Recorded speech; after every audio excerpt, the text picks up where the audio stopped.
Good morning, sophomores. This is the third of 4 Cold War videos. In our first video, we looked at how the Cold War started. In our second video, we looked at how in the 1950s and early 60s became a global event. Probably for Americans, one of the critical and most significant things about the Cold War was what we call the Vietnam War. But it's important to look at this in a global perspective. And sometimes we make the Vietnam War all about us. In fact, even the Vietnamese call it the American War. But it's really one in a series of 3 wars. And was it all about communism? Or was it more about Vietnamese nationalism? And to understand what I'm saying and kind of get our heads around that, we need to go back a little bit in history. And so we're going to look at the first, second, and third Indo-Chinese wars. The second one was what we call the Vietnam War. So here we go. First of all, we have to understand that Indochina, and that means Vietnam, Laos, and Cambodia, were colonized by the French between the 1830s and the 1880s.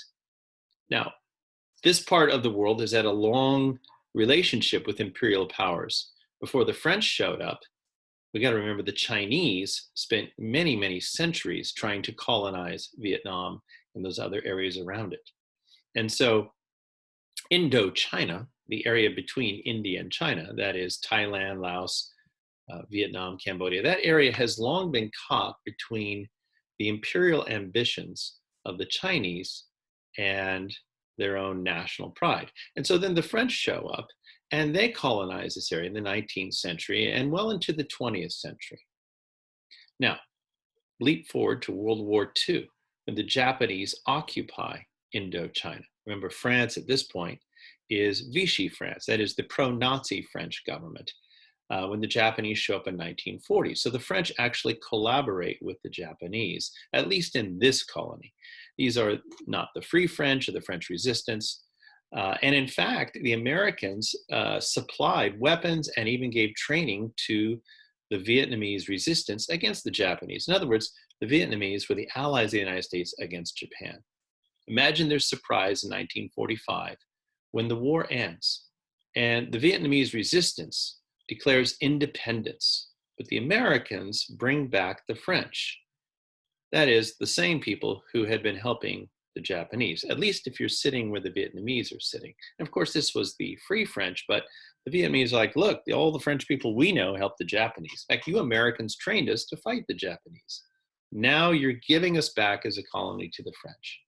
And so this is a pivotal moment in which the United States perhaps missed an opportunity. The Vietnamese resistance decides to now go to war with France. And this is the first Indo-Chinese war. We'll look at that war in more detail in just a second.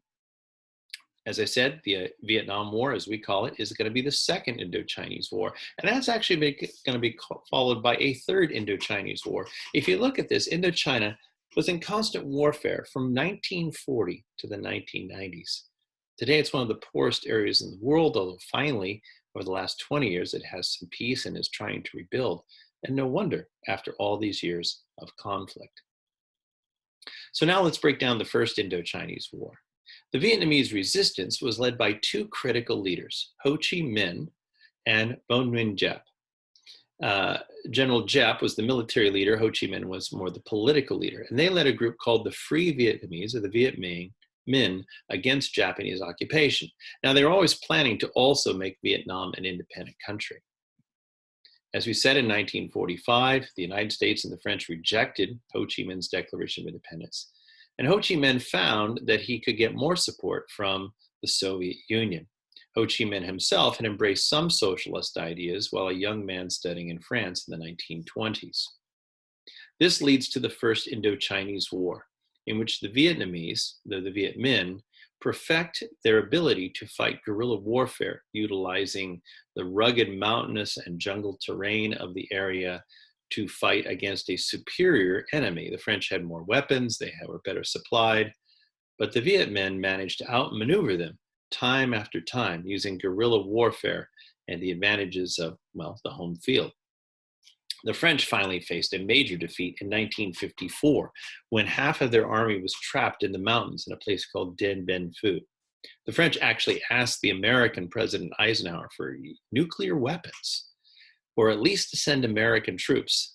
And Eisenhower, who had been helping the French with funds, said, look, if you can't win this with your own people, Vietnam's not particularly important to the United States. This is your problem. That's ironic given the decision of later American presidents to be involved in the war. So the result was a peace treaty in Paris, in which the French surrendered and pulled out of the area. Vietnam was divided, the northern part under Ho Chi Minh and his now pro-communist regime, and the south under a pro-French and pro-American regime. You have to remember that some of the Vietnamese, the very top rich elites, were what are called Francophiles. They spoke French, some had converted to Catholicism, and so to the rest of the Vietnamese, these people were collaborators. It's the Francophiles who controlled the south, whereas the communists controlled the north. Laos and Cambodia also became independent countries under their native kings. So now you have 4 countries, North and South Vietnam. Now the plan was for a 1956 election in Vietnam to unite the 2 areas. But by 1956, the South Vietnamese government was terribly unpopular. The CIA told President Eisenhower, if an election is held, the communists will win. This is because the South was now under a dictator named Ngo Dinh Diem. Diem was corrupt and brutal. How corrupt? In 1963, his own generals overthrew him and killed him in a palace coup. By this time, John F. Kennedy was president. Kennedy had been supporting the Diem government as an attempt to block the expansion of communism. Even Kennedy now began to wonder if Vietnam was worth it, but we'll never know what he would have done because a few weeks later, Kennedy himself was assassinated. By this time, the late 50s and early 60s, a Southern Vietnamese communist movement was being aided by the North Vietnamese government. The South Vietnamese communists were known by the slang term Viet Cong. And these will be the principal enemies of the South Vietnamese and the United States in the Second Indochinese War. So in a lead up to that war, as we said, Kennedy had sent in supplies, and by 1961, 15,000 troops, advisors, to aid the South Vietnamese government, which despite having overwhelming power, I mean, the South Vietnamese army at one point was the 4th largest army in the world. So massive army, still very unpopular with the people. And it is that army, sometimes nicknamed ARVN, or the Army of the Republic of Vietnam, that overthrew Diem in 1963. Many people were shocked by the fact that the South Vietnamese protested this government that was supposed to be protecting them from communism. But from the inside, it was the choice of this dictator or that dictator. One of the most powerful protests was Buddhist monks committing suicide publicly as a form of the ultimate protest. That brings us to the Second Indochinese War. The reality was the ARVN government, the military government of South Vietnam, wasn't much better than Ngo Dinh Diem. American soldiers wondered why the South Vietnamese people weren't more enthusiastic about being protected from the communists to the north. And make no mistake, the communist dictatorship of the north was just as cruel. Basically, there aren't a lot of good choices if you're Vietnamese. But for the Americans, this was simply an attempt to block communism. For the Vietnamese, this was now a nationalistic struggle and also a question of how can we get out from under dictatorship? Again, they didn't. There was no good choice. So with the involvement of Americans as early as 1960, we can talk about the Vietnam War as the Second Indochinese War. After the assassination of Ngo Dinh Diem, the army took over South Vietnam, but the war continued. And by 1964, US President Lyndon Johnson had 500,000 US troops in country. The South Vietnamese were supplied by something called the Ho Chi Minh Trail, a supply route that was basically a track through the jungles of Laos and Cambodia, neutral countries where the Americans could not bomb. And then those supplies would then re-enter South Vietnam for the guerrillas. This guerrilla warfare was brutal. Women and children fought against the Americans. And the South Vietnamese government engaged in cruel techniques, including the public execution you see in the picture down in the corner of your screen. American soldiers looked at the enemy and saw a cruel and vicious enemy. The Viet Cong would often force Vietnamese to help them fight by threatening to kill their families. But then you looked at the South Vietnamese government, and it wasn't much better. It was a confusing no-win situation politically. Militarily, although the Americans had overwhelming force, again, the Vietnamese resistance were masters of using terrain and home field advantage to blend in with the population and use assassination, booby traps, espionage, and guerrilla tactics to resist the South Vietnamese government and their American allies. The American government kept promising that victory was just around the corner. But in January of 1968, the North Vietnamese and the Viet Cong launched a major assault during the Vietnamese New Year called Tet. Now, this war was broadcast on American televisions. Unlike previous wars, you could watch the war live. And to hear that victory was around the corner, but then see a massive assault by the Vietnamese communists shocked Americans. After a month and a half of fighting, it's estimated the Viet Cong was 60% eliminated, and the North Vietnamese were defeated. But the propaganda war had been won by the communists, even if they had lost on the battlefield. Americans now began to turn against the war in such angry numbers that Lyndon Johnson decided not to run for re-election in 1968.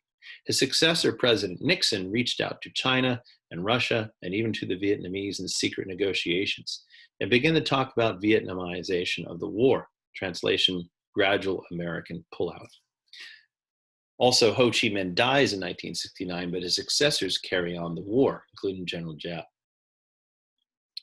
By 1972, the United States was down to fewer than 50,000 troops left in South Vietnam and was about ready to pull out. Communist movements had also begun to rise up against the kings in Laos and Cambodia as the war expanded. In the north, the Pathet Lao, and in the south, the Khmer Rouge began guerrilla operations. By 1973, the United States was gone from Vietnam.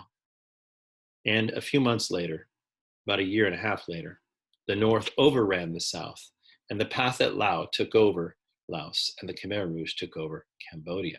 This was the end of the war, and the end of a troubling and difficult time for America in trying to figure out at what price do you stop communism, and some re-examination of why we were fighting in the first place. Many people think that American politicians undermined the war effort. That debate will probably go on among historians for centuries. But no matter why the United States pulled out of Vietnam, it was a blow to American confidence and American prestige in the world. But it also didn't turn out great for the Vietnamese either. The North Vietnamese government was now the army of all Vietnam. Saigon was renamed Ho Chi Minh City. But this new communist government turned out to be a brutal dictatorship. 1 million Vietnamese were executed or died in prison camps under their new government, and millions more fled as refugees from the revenge and the brutal policies of this new dictatorship. And the dictatorships in Laos and Cambodia next door were even worse. In fact, in Cambodia, what happened was a genocide. Pol Pot and the Khmer Rouge were not your run-of-the-mill Marxist. They actually embraced not only Karl Marx, but the ideas of Jean-Jacques Rousseau, that children were innocent, education and civilization from the West were bad, cities were bad. At one point, they decided to empty out the city of Phnom Penh, the capital, 1 million people. It was down to less than 200,000 people within a couple of weeks.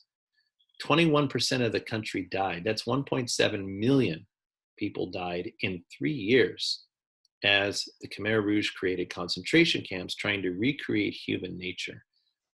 They had a committee of public safety of 12 people and sat around reading Rousseau and Marx and trying to apply it in their own unique way. It was so bad that the communists in Vietnam decided to invade the communists in Cambodia in 1978. This put an end to the genocide. The Soviets, by the way, backed Vietnam. The Chinese backed Cambodia. So this war shows us a couple things. Number one, the communists were not one big happy family. Number two, was it really about Karl Marx? Or are there a lot of other things going on here? Nationalism and other philosophies. Again, historians will debate this for a long time, but it's far more complex than sometimes we see. The genocide was ended by the Vietnamese invasion, although the Khmer Rouge would survive into the 1990s, hiding out in the jungle terrain. but the damage was done. It would take Cambodia years to recover psychologically and politically, and it still is going through that process.